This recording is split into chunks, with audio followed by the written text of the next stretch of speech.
우리의 부활의 핵심은 영의 부활이 사실은 엄밀히 따지면 아니에요. 왜냐하면 우리는 영이 있는지 없는지 모르기 때문에 사실은 우리가 원하는 거는 영의 부활이 아니거든요. 실제로 우리가 원하는 것은 우리 육의 부활입니다. 내 몸이 정말로 다시 부활하냐. 이거지.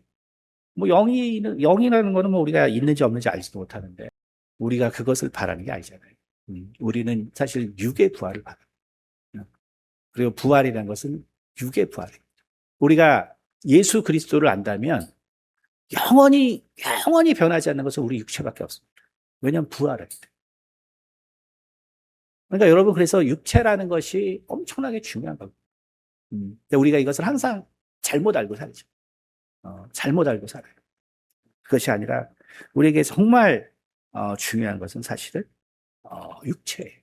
왜? 이것은 영원히 결국 멸망하지 않는 것입니다. 그러니까 살리는 것은 영이니 육은 무익하니라를, 이거를 이제 진짜 육이 무익하다고 이렇게 설교를 하거든요. 그거는 너무나 초보적으로 성경을 생각하는 것이죠. 너무나 초보적으로 성경을 생각합니다. 육은 무익하다는 것은 지금 예수님의 그 말씀이 영이라고 예수님이 계속 얘기하고 있어요. 내가 말하는 것이 영이요 곧 생명이라고 얘기하잖아요. 그렇죠? 그러면 육은 뭐냐 하면 예수님의 말씀을 왜곡하는 것, 하나님의 말씀을 왜곡하는 것을 육이라고 하는 거예요. 우리 육체를 말하는 게 아니에요. 우리는 그 정도는 알고 있어야 하는 것이죠. 그렇기 때문에 오늘 예수님께서 35절에 예수께서 이르시되 나는 생명의 떡이니 내게 오는 자는 결코 줄이지 아니할 터이요 나를 믿는 자는 영원히 목마르지 아니하리라 라고 예수님께서 말씀하셨습니다. 여러분, 예수님의 결국 예수님이 오늘 이 부활을 통해서 우리에게 가져다 주는 것이 무엇이냐 하면, 예수님 통해서 예수님께서 부활하심으로 무엇이 우리에게 드러나게 되는 거냐면 생명과 그리고 심판의 부활. 그게 이제 제가 설교에 쭉 있어요. 그 과거 설교에. 생명과 심판의 부활은 이미 그거는 창세 전에 정해진 거예요. 그러니까 다시 말하면 생명과 심판의 부활이라는 것은 구약에 다 나와 있는 것입니다. 그냥 유대인들의 개념이 그게 없는 거지. 생명과 심판의 부활. 그래서 반드시 죽은 자의 부활은 이미 다 있는 거예요.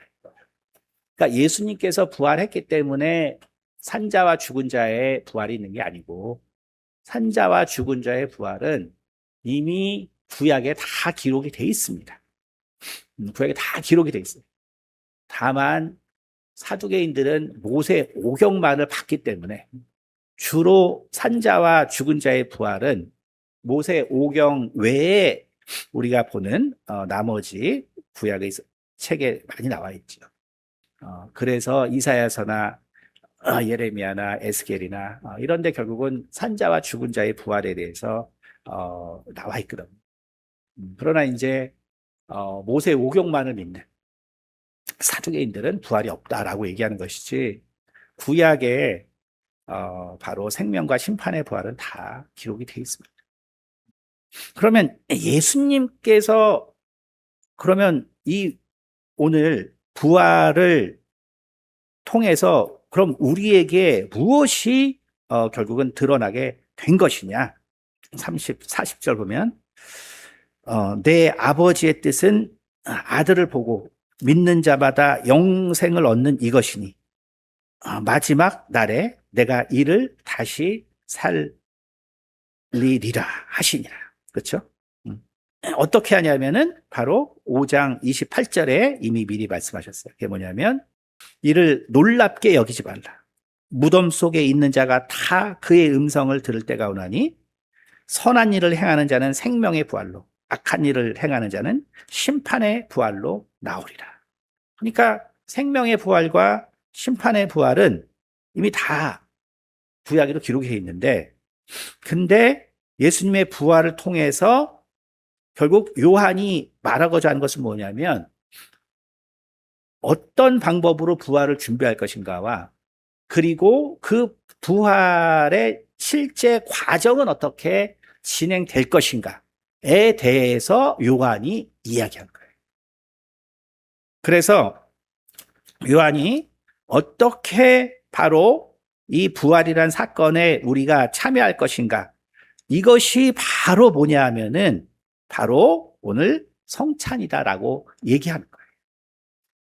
그래서 오늘 35절에 예수께서 이르시되 나는 생명의 떡이니 내게 오는 자는 결코 줄이지 아니할 터이요 나를 믿는 자는 영원히 목마르지 아니하리라. 그리고 이것의 결국은 완성이 결국은 성찬입니다.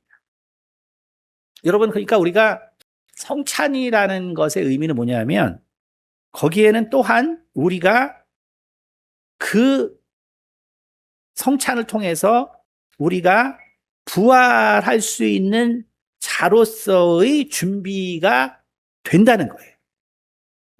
성찬이라는 것은 그 성찬을 통해서 우리가 부활하는 자로서의 준비가 된다는 것입니다. 우리가 하늘에서 만나를 먹었습니다. 그러면 그 만나를 먹었을 때 감사함으로 먹는 사람도 있지만, 그러나 더 많은 사람은 불평을 하면서 나중에 먹게 되잖아요. 그렇죠? 그러나 불평을 하면서 먹게 되지만, 그러나 그것을 먹는 동안에는 계속 삽니다. 그렇죠? 먹는 동안에는 계속 살지만, 그러나 결국은 불평을 한 이스라엘 민족은 다 죽게 되는 것이죠. 그렇기 때문에 만나라는 것은 인간의 아까 말한 율법을 왜곡하는 인간의 본성 때문에 결국은 그것으로 다 멸망하게 되는 것입니다. 그러니까 누구도 사람은 만나를 통해서 그리고 율법을 통해서 구원받을 수가 없는 거예요. 그건 인간의 죄의 본성 때문에 그렇습니다. 그렇기 때문에 예수님께서는 나의 정말 내 살과 내 피를 마시라 그랬어요. 그러면 떡이라는 것은요, 떡이라는 것은 우리가 먹을 수 있어요. 그럼 떡이라는 것은 우리가 그것을 통해서 육체를 움직일 수 있습니다. 하지만 떡이라는 것은 내 생각을 바꿀 수 있는 건 아니에요. 여러분이 정말 맛있는 음식을 먹었다고 여러분이 거룩해지지 않죠. 그렇죠? 세상에 무한한 맛집이 있습니다. MZ세대들이 그 맛집을 투어해요. 그러면 그 맛집을 그렇게 해서 먹으면 우리가 뭐 거룩해지는 건가? 그렇죠? 맛집을 우리가 투어하면은, 우리가 정말 신세계를 경험하는 거죠. 그냥 육체가 그냥 힘을 얻는 거지, 우리가 만나를 먹는다고 해서 내 생각과 마음이 바뀌는 거 아니란 말이에요. 그렇죠? 그러나 예수님의 살과 피를 먹는 자는 우리의 생각과 마음이 변한다고 얘기하고 있는 거예요. 어떻게? 죄사함을 통해서, 그리고 부활을 통해서. 무슨 얘기입니까? 아니, 나는 성찬을 통해서 그게 빵맛과 그게 포도주 맛밖에 안 나던데. 내가 성찬을 했는데 나 한 번도 거룩한 생각이 드는 적이 없는데? 성찬은 그게 아니에요. 그게 아니고 우리의 죄의 본성을 사해주는 것입니다. 우리의 죄의 본성을 사해주는 것입니다. 근데 나의 그 죄의 본성이 사해졌다는 건 부활을 통해서 아는 거예요. 부활을 통해서. 부활을 통해서 아는 것입니다. 그래서 만나가 반드시 우리에게 육체의 힘을 준 것처럼 예수님의 살과 피는 반드시 우리를 거룩하게 해서 우리를 영원한 하나님의 나라에 이끄는 거예요. 그것이 바로 성찬인 거예요. 그것이 바로 성찬인 것입니다. 그래서 바로 이 부분에서 요한은 바로 이름을 통한 이 창세기의 재해석을 하는 것입니다. 바로 하나님께서 창세기를 통해서 만물을 만드시죠. 만드시고 그 모든 만물의 권세를 아담에게 줘서, 그래서 아담에게 이름을 짓게 합니다. 오늘 요한은 그 창세기의 재해석을 통해서 예수님께서 그의 살과 피를 통해서 그것을 우리에게 주십니다. 그것을 통해서 우리가 이 영원한 죄사함을 받고 우리가 부활을 통해서 하나님의 나라에 이르게 되고 하나님의 자녀가 되게 합니다. 근데 그때의 그 결정적인 것이 뭐냐면 바로 5장 28절이란 말씀이에요. 이를 놀랍게 여기지 말라. 무덤 속에 있는 자가 다 그의 음성을 들을 때가 오나니. 그래서 우리가 죽음 후에 하나님께서 반드시 나의 이름을 부를 날이 온다는 거예요. 그것을 보여준 것이 바로 요한복음 11장입니다. 여러분, 나사로의 부활은 나의 부활을 또한 이야기하고 있는 거예요. 오늘 11장 4절에 요한이 이렇게 기록하고 있습니다. 예수께서 들으시고 이르시되 이 병은 죽을 병이 아니라 하나님의 영광을 위함이요 하나님의 아들이 이로 말미암아 영광을 받게 하려 함이라. 그렇죠? 영광이라는 것은 오직 하나님만 받는 거예요. 오직 하나님만 받는 것인데 오늘 사도 요한이 뭐라 그랬냐면 예수님께서 이제 하나님의 영광을 위함이요 하나님의 아들이 내가 이로 말미암아 영광을 받게 하려는 것이다 라고 말했단 말이에요. 그러니까 영광을 이 사건으로 나도 받을 것이다 라고. 그러니까 이게 완전히 유대 개념에서는 이제 블라스페미죠. 그러니까 신성모독이에요. 신성모독.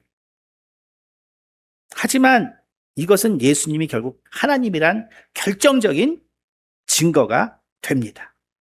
그러니까 지금 사도 요한이 예수님께서 결국 하나님이 되시고 그리고 그가 하나님의 아들이 되시는 그 모든 것은 어디에 있냐면 바로 정죄하지 않음에 있다는 거예요.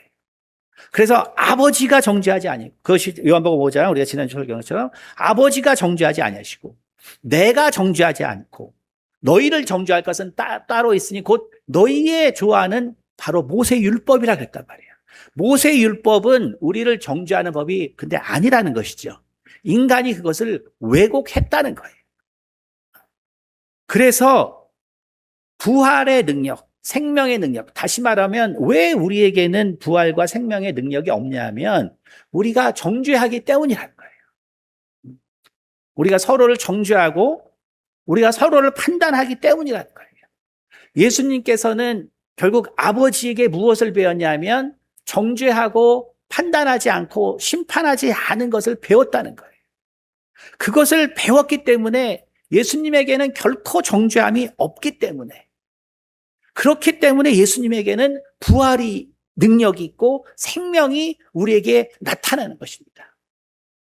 그래서 결국 그에게는 어떠한 정말 이 죽음의 그 그림자가 하나도 없는 분이시기 때문에 결국 그가 부르는 만물은 그의 권세에 복종하게 되는데 그의 권세는 영원한 생명의 권세라는 것입니다. 그래서 아담이 부른 모든 만물은 멸망하는 것이지만 그러나 예수님께서 부르시는 모든 자들은 영원한 생명에 이르게 되는 것입니다. 여러분 이것이 요한이 말하는 창세기, 이름의 창세기의 재해석이에요. 여러분 우리는 그렇기 때문에 정말 이 부활이라는 것이 무엇이고 그래서 사망과 생명의 부활이라는 것이 이미 구약에 다 기록이 되어 있지만 그러나 예수님께서 오셔서 우리에게 부활이 어떻게 이루어지는지를 보여주시는데, 그것은 바로 우리가 이 예수님의 살과 피에 우리가 참여하게 되면, 그러면 우리는 믿기지 않겠지만 우리의 영원한 죄악이 사해지고, 그래서 우리가 반드시 부활에 이르게 되고, 그러면 그 부활의 그 순간에 우리는 생명의 부활로 우린 들어가기 때문에 반드시 우리의 이름을 부르는 예수님의 목소리를 듣게 된다는 거예요. 그것이 바로 요한복음 10장에 나오는 내 양은 내 음성을 듣는다는 말입니다. 우리 주님의 음성을 우리가 들을 수 있어야 하는 것이죠. 우리 주님의 음성은 우리가 어떻게 듣냐면 바로 우리가 그의 살과 피에 계속적으로 참여함으로써 우리는 그의 바로 음성을 우리가 잊지 아니하고, 그리고 우리가 끝까지 그 부활의 그 끝에 바로 생명의 부활에 우리가 다시 그리고 이르게 된다는 것을 오늘 사도 요한은 이야기를 하고 있는 것입니다.